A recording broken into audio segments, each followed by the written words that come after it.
மக்கள் நல கூட்டணியில் பாமக இணையுமா என்பது தொடர்பாக அக்கட்சியின் இளைஞர் அணி தலைவர் அன்புமணி ராமதாசுடன் நமது செய்தியாளர் ஸ்டீபன் நடத்திய கலந்துரையாடலை தற்போது பார்க்கலாம். மக்கள் நல கூட்டு இயக்கத்தின் சார்பில் ஜி ராமகிருஷ்ணன் அவர்கள் தேமுதிக தலைவர் விஜயகாந்துக்கு அழைப்பு விடுத்திருக்கிறார். அதுபோன்ற ஒரு அழைப்பு உங்களுக்கு விடுக்கப்பட்டால், பாமகவிற்கு விடுக்கப்பட்டால் நீங்கள் அதில் இணைய தயாராக இருக்கிறீர்கள்? அது எங்கள் கட்சியோடைய முடிவெடுக்க வேண்டும். எங்கள் கட்சி 10 மாதத்திற்கு முன்பு முடிவெடுத்து திமுக அண்ணா திமுகவுக்கு மாற்று பாட்டாளி மக்கள் கட்சி என்றும், இதில் திமுக அண்ணா திமுகவை தவிர வேறு எந்த கட்சி வேண்டுமானாலும் எங்களுடன் வரலாம் என்றும் என்னை முன்னிலைப்படுத்தி பாட்டாளி மக்கள் கட்சியின் முதலமைச்சர் வேட்பாளராக அறிவித்தார்கள்.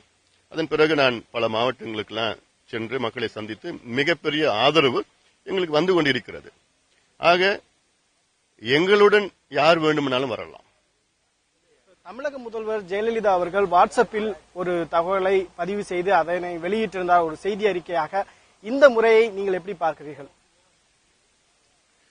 அதாவது இவ்வளவு பெரிய பாதிப்பு நடந்திருக்கு. ஒரு முதலமைச்சர் ஒரு முதல் ஊழியனாக பணியாற்ற வேண்டும். அங்க வெள்ளம் நடந்து முடிந்து 3 வாரங்கள் ஆகியிருக்கின்றனர். இந்த 3 வாரத்துல வீட்டை விட்டு ஒரு முறை வெளியில வந்திருக்கிறாங்க. ஹெலிகாப்டர்ல ஏதோ பேருக்குன்னு ஒரு 2 மணி நேரம் போய் சுத்தி பார்த்திருக்காங்க சென்னை பகுதியில. இன்னும் இன்னைக்கு வரைக்கும் மக்களை சந்திக்கல. மக்கள் படுகின்ற அந்த அவலங்களை நேரடியாக போய் பார்க்கல. மக்களுக்கு ஆறுதல் ஏதோ ஒரு முதலமைச்சரும் ஒரு மக்களை சந்திச்சு ஆறுதல், இதெல்லாம் பேசிக் குவாலிட்டிஸ் ஆஃப் சீஃப் மினிஸ்டர். இதெல்லாம் இது எதுவுமே செய்யாம வாட்ஸ்அப்ல ஒரு செய்தி, நான் உங்க சகோதரி பேசுறேன், எனக்கு யாருமே கிடையாது, குடும்பம் கிடையாது, இதெல்லாம் இந்த வசனம் பலமுறை கேட்டுட்டோம். ஆக எந்த வசனமும் எடுபட போறது கிடையாது. மக்கள் இன்னைக்கு கோபத்தில் ஆத்திரத்தில் இருக்கின்றார்கள். இந்த நேரத்தில் மக்களுக்கு தேவை பொருள் உதவி,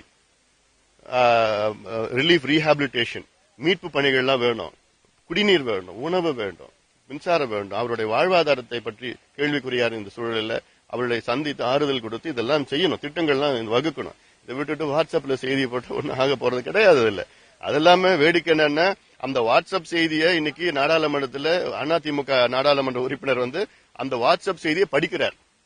நான் இன்னைக்கு நாடாளுமன்றத்தில் இதெல்லாம் நான் பேசுறது எதிர்த்தாங்க. தமிழ்நாட்டுக்கு நிதியை கொடுக்க வேண்டும் நான் பேசுறேன், நாடாளுமன்றத்தில் பேசுறேன். அதற்கு ஒரே எதிர்ப்பு அதிமுக சார்பில் அத்தனை எம்பியும் சேர்ந்து நான் பேச எதிர்க்கிறாங்கன்னா, இது இவங்க நினைச்சிட்டு இருக்காங்க ஏதோ ஒரு சட்டமன்றம், தமிழ்நாடு சட்டமன்றம் நினைச்சிட்டு இருக்காங்க, அம்மா பத்தி தான் பேசணும்னு நினைச்சிட்டு இருக்காங்க. அதனால இதெல்லாம் ஒன்னும் எடுபட போறது கிடையாது.